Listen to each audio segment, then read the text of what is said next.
আমরা বিগত 4 থেকে 5 দিন যাবত ঘাটাইলের প্রত্যেকটি এলাকায়, প্রত্যেকটি ওয়ার্ডে, প্রত্যেকটি ইউনিয়নে, প্রত্যেকটি দলীয় কার্যালয়ে আমাদের সকল রাজনৈতিক কর্মসূচি গণসংযোগ বন্ধ করে আমাদের নেত্রীর সুস্থতার জন্য দোয়া করছি।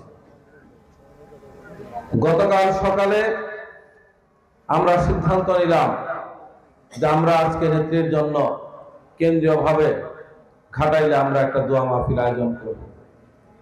আমরা এই এক রাতের ব্যবধানে সবাইকে সঠিকভাবে আসলে দাওয়াত পৌঁছাতে পারি নাই।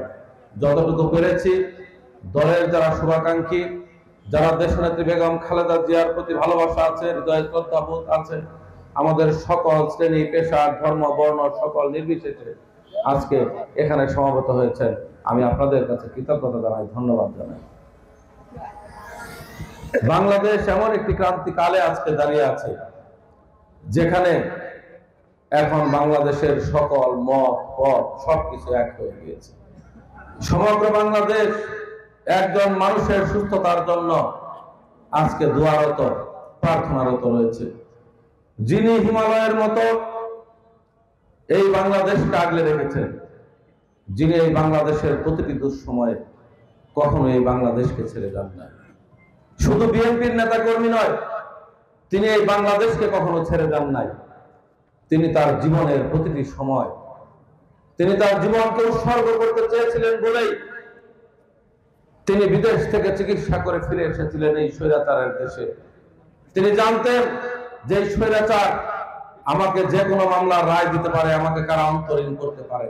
তারপরেও তিনি শুধু একটা কথাই তার জীবনে বলেছেন, যে এই দেশের মাটির বাইরে আমার কোনো ঠিকানা নাই, এই দেশে জন্মগ্রহণ করেছি, এই দেশেই মরব। এই দেশের ইসলামের জন্য, এই দেশের আলেম ওলামাদের জন্য তিনি সকল সময় নিবেদিত ছিলেন।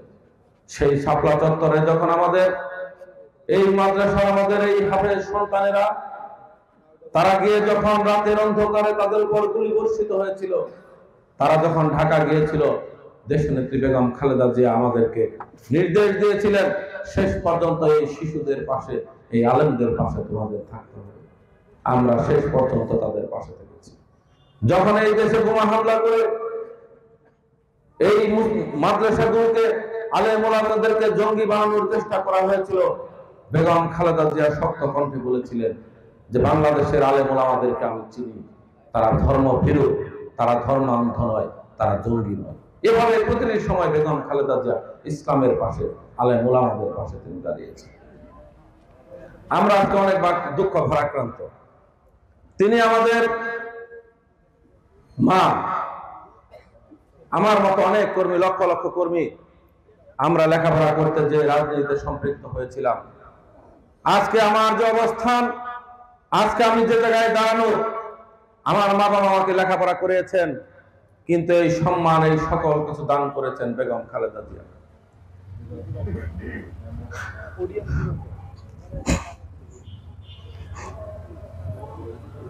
আমরা দলের নেতা কর্মীরা আমাদের নেত্রীর পাশে সন্তানের মতো থেকেছি।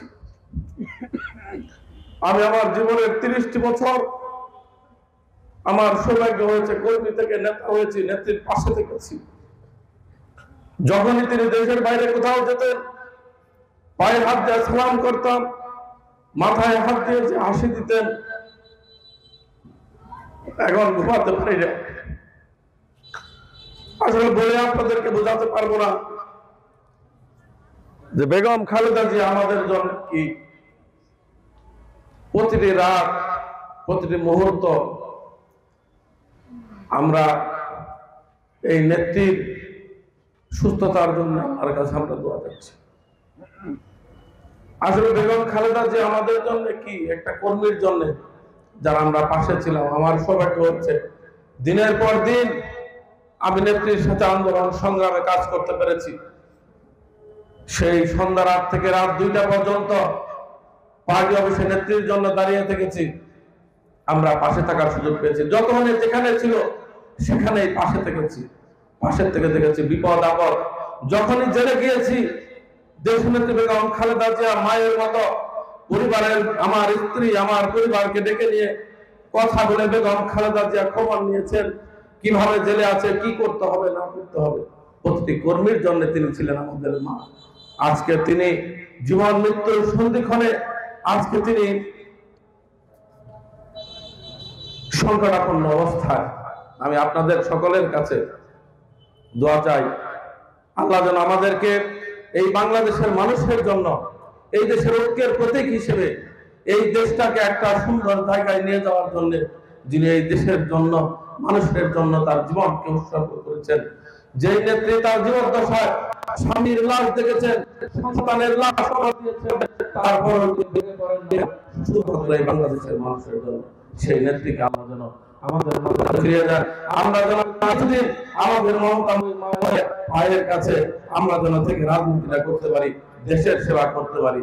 এইটুকু বলেই আপনাদের সকলকে ধন্যবাদ জানাচ্ছি।